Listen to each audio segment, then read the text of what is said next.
Olá a todos, eu vou falar aqui um pouquinho sobre a polêmica entre o Silas Malafaia e várias pessoas que o atacaram, dentre elas o Cauê Moura e o Felipe Neto, né, o famoso garoto espertinho. Eu gosto muito desse apelido, né? E para você que acha que eu estou xingando ele, eu não vejo mal nenhum em chamar o cara de um garoto esperto. Claro que eu estou usando de ironia, então se a ironia me ofender, aí já é outra história. Mas a questão é a seguinte: nessa polêmica toda que envolveu não só esses dois, mas várias pessoas, inclusive se eu não me engano o Boechat também criticou aí o Silas Malafaia, inúmeras pessoas criticaram ele, porque ele censurou, ele teve uma postura de censura, não que ele tenha censurado efetivamente, o tal beijo gay lá do desenho da Disney, um desenho que é passado para criança. E você percebe que o núcleo do debate, ou a substância da discussão, fica de fora e entra apenas o lado passional, onde as pessoas ficam indignadas com a suposta insensatez do Silas Malafaia. Eu não estou aqui para defender o cara, deixando claro que eu sou contra posturas que ele tem em relação à teologia da prosperidade e outras coisas aí que eu discordo dele, posições não só teológicas também, mas, enfim, sociais. Mas eu acredito que a voz conservadora também é importante numa sociedade. A gente vive numa democracia ou vive numa ditadura progressista? Ah, mas progressismo sempre é bom. Será? Olha, eu sei que muitas vezes eu falo aqui para pessoas do meu canal que já estão acostumadas com determinados temas. Eu agradeço as pessoas que me acompanham, porque elas obviamente não são copos vazios, né? Muita gente aí tem bastante preparo em outras áreas, até muito mais do que eu. Então é legal discutir, trocar ideias aqui. Mas infelizmente tem gente que não tem preparo nenhum. E quando ouve a palavra, ou escuta a palavra conservador, acha que isso é algo terrivelmente maligno, retrógrado, e que isso é, na verdade, uma coisa que a sociedade deveria expurgar por completo. Claro que esse é o efeito daquilo que nós podemos chamar de doutrinação.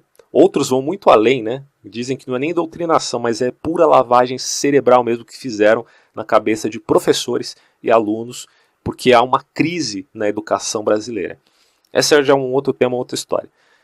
Mas o que eu quero deixar claro aqui é, primeiro, conheça o pensamento conservador de uma forma mais profunda. Conheça os teóricos, os pensadores, Russell Kirk, Edmund Burke, antes dele ainda, Roger Scruton, o próprio David Horowitz é um conservador, você tem aí o Eric Voegelin, você tem o Michael Oakeshott, você tem uma infinidade de pensadores que são pessoas que refletiram profundamente sobre o tema e que não ficam apenas nesse viés pueril e superficial que se tem aqui no Brasil de pessoas que se dizem progressistas e também, né, infelizmente acontece, de pessoas que se dizem conservadoras, mas não conhecem o ponto de vista conservador de uma maneira correta e profunda e acabam virando os chamados memes da internet.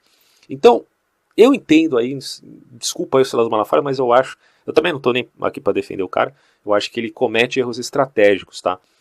Não seria muito mais fácil você usar o método socrático quando vai lidar com questões como essa, que geram inflamação, que geram sentimentos aflorados, né? Fica uma coisa muito passional aí de pessoas, porque você, por exemplo, fazer um boicote à Disney, cara, é o mesmo que você comprar briga com crianças e adolescentes. Os papéis sociais aqui pesam bastante. Então eu acredito que é muito mais fácil você usar a estratégia socrática de perverter, entre aspas, a juventude, né, porque Sócrates foi acusado de perversão dos jovens, mas ele fazia isso de uma maneira extremamente refinada e inteligente. Ele fazia as pessoas se contradizerem. Então o método socrático, para mim, ao meu ver, seria uma estratégia mais adequada. E o próprio David Horowitz, né, quando ele vai falar sobre guerra política, inclusive eu tenho aqui um vídeo sobre a arte da guerra política, que eu faço uma síntese desses 6 princípios que ele fala no livro, e eu vou só repetir bem rápido aqui. Primeiro, na guerra política não adianta você vencer nos debates com argumentação pomposa e academicista, porque a vitória está na impressão que você causa no eleitor. Então, a verdadeira vitória é a impressão que você causa. Ainda que você queira usar o exemplo dos profetas que foram rejeitados no período bíblico, que às vezes pode ser até um certo anacronismo, ou pode ter até um certo sentido também, mas No que se refere à política, no que se refere à polis, perspectiva grega, tá? Quando você vai ali atuar com argumentações, na mídia principalmente, é necessário que você cause uma impressão nas pessoas. Porque as pessoas literalmente não estão aprofundadas no assunto que você está discutindo. E quando elas enxergam, numa primeira frase que você fale, algum tipo de repúdio, elas não vão querer escutar o resto, não vão querer escutar a sua versão, vão te julgar, vão te condenar. É isso que, infelizmente, o povão é assim. A maioria das pessoas que eu falo é assim. São injustas. Né? A voz do povo é a voz de Deus? Mentira. Né? A verdade é que o povo é uma massa de manobra. E que você também e eu também temos que tomar cuidado para não participar dessa massa de manobra. Então a necessidade que há aqui é de você causar uma impressão boa de início, tá? Pelo menos essa estratégia. Colocar em prática eu sei que é outros 500, mas teoricamente é isso, conforme o David Horowitz. Outra coisa é seja ou escolha seu amigo, ser amigo, tá? Das pessoas que te assistem. No caso aqui ele fala do eleitor porque ele está se referindo ao político. Mas, óbvio, né, se você está querendo convencer alguém usando de retórica, de dialética, de analítica, primeiro de retórica, porque é o início para se falar com um grande povão, tá? Por isso que a retórica é importante nesse sentido. Você precisa se mostrar amigo das pessoas. Então, é fato que a agressividade, que inclusive é um terceiro item aqui da guerra política, é fundamental. Mas ela é uma faca de dois gumes. Ao mesmo tempo que ela é necessária, ela pode dar a impressão às pessoas que você é um inimigo e não um amigo. Então a sua agressividade, ela tem que ser milimétrica, ela tem que ser comedida. Né? Ou seja, você vai ser agressivo contra as mentiras daqueles que te acusam, mas ao mesmo tempo você vai também agir de uma maneira, digamos assim, mostrando ao público que você é amigo do povo e não inimigo, mostrando de forma agressiva que o inimigo é o outro, certo? Essa é a prescrição. O quarto item se refere à questão do medo e da esperança, né, que são sentimentos aí antagônicos que podem ser manipulados na disputa quando se trata de debate público, né, não só no aspecto de um debate político, mas de questões sociais que envolvem temas difíceis. Olha, se você acredita que você está do lado certo, defendendo a coisa certa, cara, é inevitável que você sempre leve as pessoas a crerem que a sua ideia, no final das contas, supera o medo e eleva a esperança. Claro que aqui é um ponto de vista mais vinculado a campanhas eleitoreiras, que o David Horowitz vai falar, mas acho que isso vale também para os debates públicos. Ele fala também da questão das armas da política, que são os símbolos que evocam o medo e a esperança. Então você vê, quando você pega um Silas Malafaia ou o Donald Trump e colocam os caras nas fotos, você percebe que a mídia ela ataca muito as imagens, né? Então sempre é o cara muito enfesado, sempre é uma foto do cara gritando, é aquele tipo carrancudo. Essas imagens são, na verdade, símbolos que as pessoas olham e já tem ali uma impressão a priori.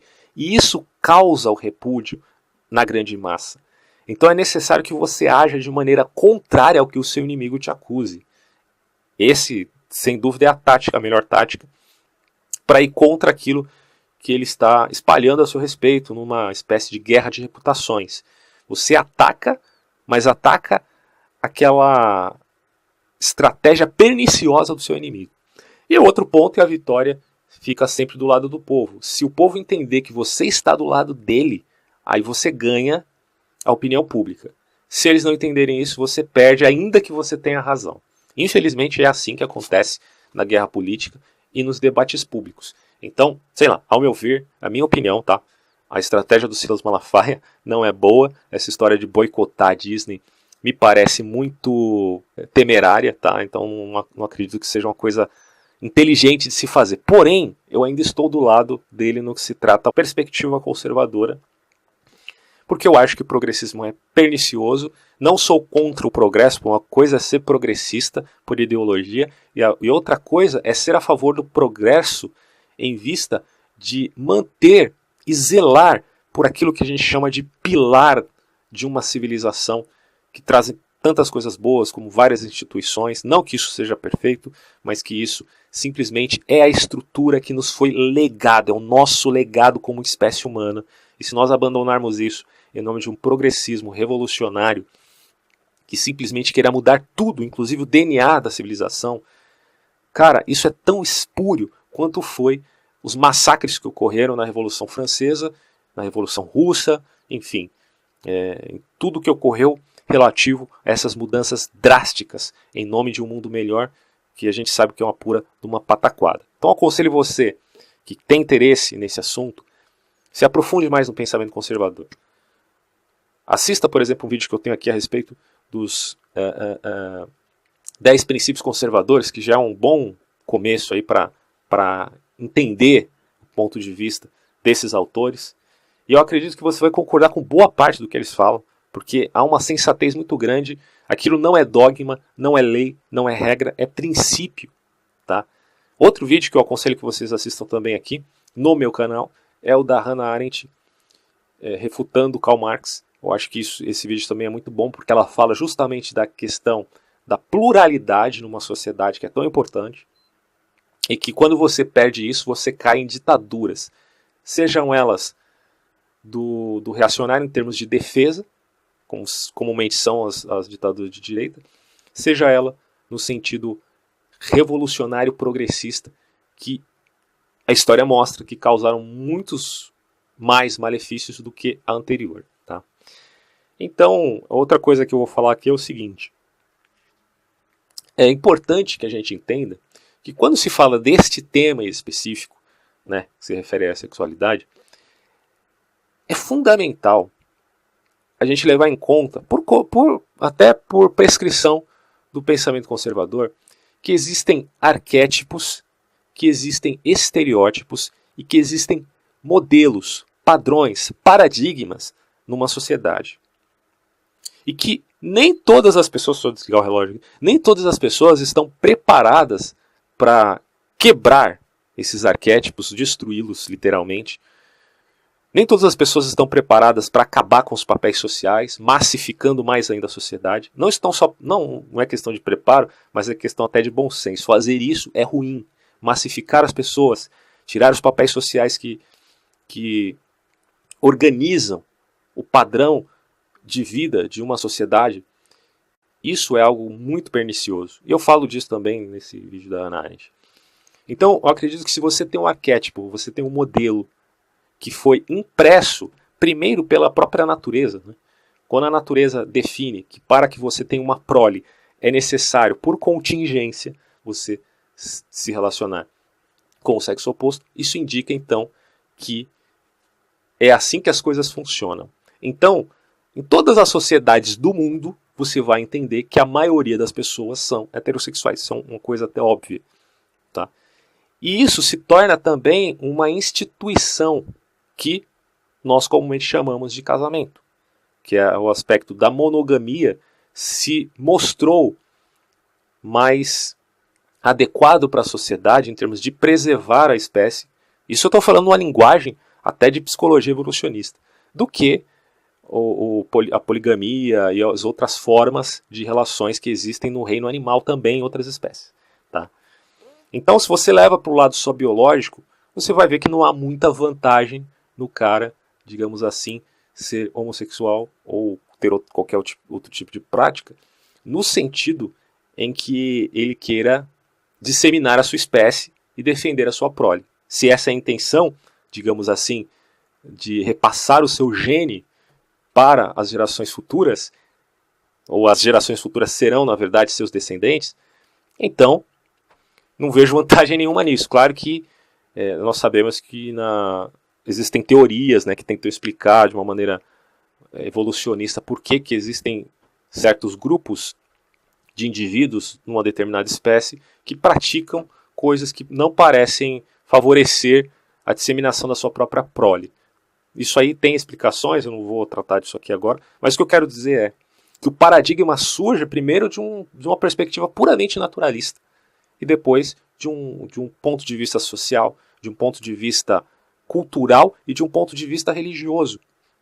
Então você querer destruir isso e achar que casamento pode ser qualquer coisa, é o fulano de tal casado com totó, é o casal de 3, 4, 5 pessoas. Cara, isso aí, desculpa, mas é uma coisa que não faz parte do contexto daquilo que demonstra a preservação da espécie e que foi nivelado pelo tempo. Na verdade, basicamente esse é o pensamento conservador. Não é ser um dogmático, muito pelo contrário, é ser um cético. O conservador é um cético relativo às boas intenções dos tais revolucionários e progressistas, que, conforme a lição da história, sempre termina muito mal e sempre termina com derramamento de sangue ou com coisas diferentes. Então eu acho que a sexualidade ela é uma questão muito privada, eu não tenho nada a ver com a vida de ninguém. Eu acho que em termos privados o pessoal faz o que quer, não tem problema comigo. Mas a questão é, se você quer simplesmente tornar isso um hobby para meio que normalizar, né, no sentido de, não estou falando que é anormal no sentido de doentio. Eu estou falando que você não pode igualar as duas coisas, tá? Porque é óbvio, é claro que o arquétipo e o modelo se vincula àquilo que foi prescrito, seja por Deus no aspecto religioso, seja pela própria natureza, para aqueles que não acreditam, tá? Ou seja, existe um elemento normativo ali, mas não necessariamente que os indivíduos que são exceções desse ponto de vista normativo também sejam ou tenham que ser prejudicados. São algo simplesmente à parte. Mas a maioria, obviamente, todos nós sabemos que fazem parte desse grupo, certo?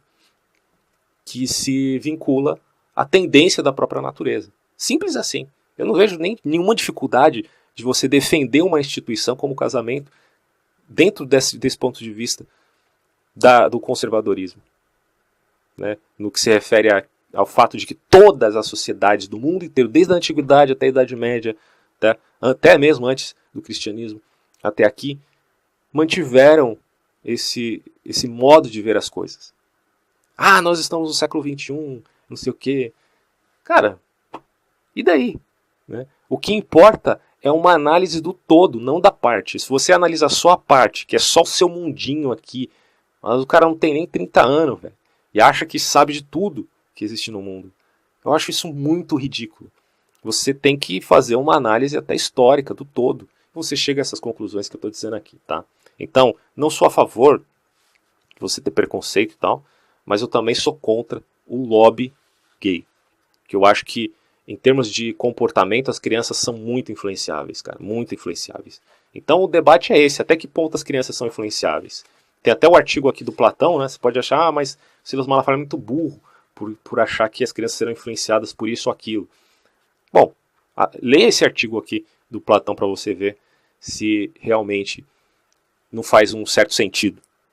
Platão não era tão burro assim, pelo menos eu acho que não, né? De uma maneira debochada. Ele faz isso com qualquer pessoa do cristianismo. Vera Rose, não tive intenção de atingir sua de uma maneira debochada, falando Disney. Essa é a prova que estamos no caminho certo. Valeu. Silas Malafaia, quem ele acha que está do lado dele e quem ele acha que está contra ele. Quem está ao meu lado na questão da Disney? Convenção Americana dos Direitos Humanos, é a Declaração Universal dos Direitos Humanos e a Constituição.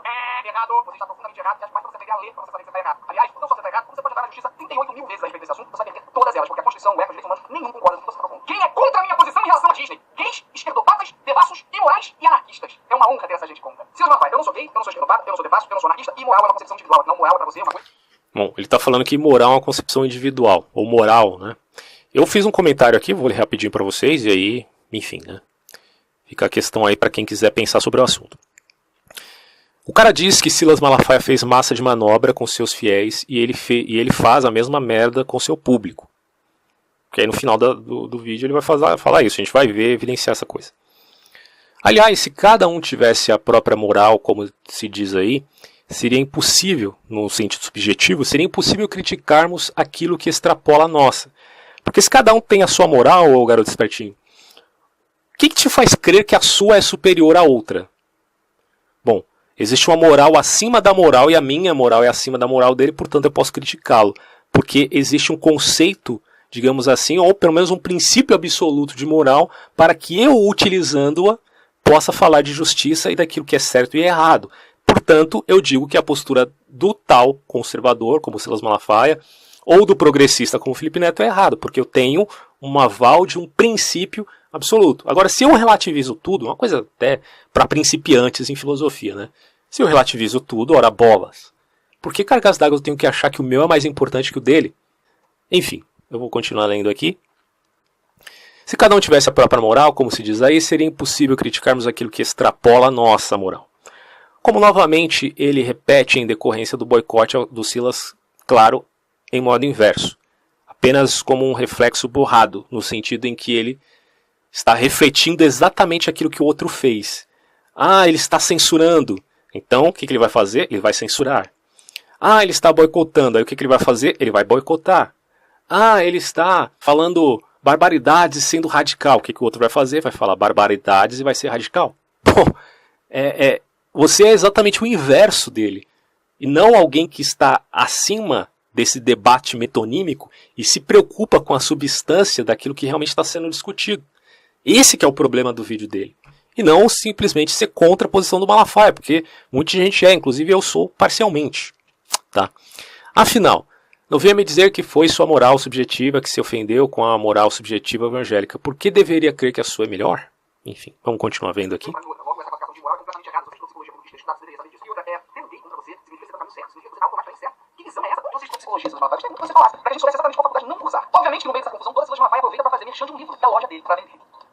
Ah, isso ele fala mesmo, cara. Isso aí é verdade. Este livro, lançado pela Central Gospel, fala sobre o plano do ativismo gay para destruir as famílias e os valores. Aí bota o livro pra você comprar. Caralho, plano gay para destruir a família e os valores. Eu queria saber que gay é esse que fica em casa pensando, como será que eu posso destruir a família e os valores? Grande parte da imprensa, para deixar claro que não são todos, são esquerdopatas ou gays, para você entender por que me atacam tanto. Vergonha! É vergonha ser gay, Silas Malafaia. É vergonha com caps lock ligado e tudo. Parece minha avó postando no Facebook, Silas Malafaia. As pilas da imprensa resolveram me atacar, kkkk. Muito kkkk. É uma honra ser caluniado por eles. Por favor, continue, é um imenso prazer, kk. Gente, é uma criança de 9 anos. Como é que morar aquelas pessoas? E esse poder ele usa, comandando as suas ovelhas, os seus fiéis, a boicotarem aquilo que eles discordam. Isso é uma prática muito comum, de pessoas que querem impor a sua visão e impedir mudanças progressistas. Porém, Silas Malafaia, em primeiro lugar, você esqueceu sua força relacionada a isso caiu drasticamente. Aliás, grande parte dos seus próprios fiéis não te levam a sério. Você sabe disso. Tanto é que quanto menos te levam a sério, mais alto você grita. Bom, pelo menos os fiéis dele sabem que o termo malacói ou malacós não vem do hebraico, mas vem do grego. Pelo menos isso, né? Mas vamos continuar vendo aqui. Mais histérico, mas pra acabar de vez com essa sua palhaçada, eu vou fazer o seguinte. A partir de hoje, todas as empresas que Silas Malafaia promover boicote usando seus fiéis, eu vou fazer campanha de graça. É exatamente isso. Empresas de todo o Brasil quer ganhar publicidade gratuita no meu canal? Irrite Silas Malafaia. Se você quiser que ele organize um boicote à sua marca, eu farei campanha gratuita. E o que você acha que vale mais? Silas Malafaia mandando seus fiéis não comprarem? Ou eu, com quase 10 milhões de inscritos aqui no canal, falando pra todo mundo? Olha, ele tá boicotando, né? Tá fazendo a mesma coisa. Vamos ver. Então, Silas, a partir de hoje, saiba que toda vez que você realizar uma campanha difamatória contra uma marca ou empresa e fizer boicote a ela, eu vou promovê-la. Então, quando você fizer essa campanha, pense que você está jogando o meu canal para levá-la pra cima. E eu preciso da colaboração de vocês, corujas malucas do Brasil. Essa é a nossa forma. Tava falando que o Silas Malafaia usa suas ovelhas, seus fiéis como massa de manobra, e ele tá fazendo a mesma coisa com os inscritos corujinhas dele. Aí é uma piada, né, cara? Só pode, vamos ver. De combater a intolerância, de combater a tentativa de censura, de combater as mídias ultrapassadas que querem o tempo inteiro dizer como a gente deve ser. Combater a intolerância, a censura, etc e tal. Ele está dizendo então que a moral dele é superior, porque moral e ética para mim é a mesma coisa. Ele está dizendo eticamente nós somos superiores, vamos combater isso, isso e aquilo, porque essas coisas são danosas à sociedade. Eu concordo, preconceito e outros elementos são danosos, mas até que ponto isso é apenas um discurso demagógico, hein, ô garoto espertinho? E até que ponto isso realmente faz sentido dentro de um debate público, realmente digno, que trate a questão na sua substância e não na sua casca, né, no sentido um tanto metonímico, aí como diz o odiado Olavo de Carvalho, hein? Aí fica a questão. Vamos ver. Você quer calar a boca do Silas Malafaia? Essa é a sua chance. Eu já fui na loja da Disney e já gastei R$1.000 em produto. Hoje, eu quero que você entre no link que tá aqui embaixo da descrição. Vão ter um ou outros links com produtos da Disney. Escolhe qualquer um que você possa pagar, qualquer um que cabe no seu bolso. Pode ser um produto de R$2, R$3. Compre um produto da Disney. Esse é o momento da gente mandar uma mensagem pro Silas Malafaia. Que acabou, irmão. Chega. O Brasil não te aguenta mais. A sociedade brasileira não te suporta mais. O cara agora, ele falou em nome da sociedade brasileira. Ele falou em nome de praticamente, diria aí, 200 milhões de pessoas. Cara, veja o nível. Tudo bem, ele tem 9 milhões de inscritos. Mas esses 9 milhões não é a mesma coisa que 200 milhões de habitantes de um país. Tá? Uma coisa não tem nada a ver com a outra. Tá lançada a campanha Compre Produtos da Disney. E qualquer empresa do Brasil a partir de hoje pode realizar campanhas livremente que envolvam questões raciais, que envolvam questões de sexualidade, que envolvam questões religiosas. Bom, é isso, gente. Grande abraço a todos e até próximos vídeos. Tchau.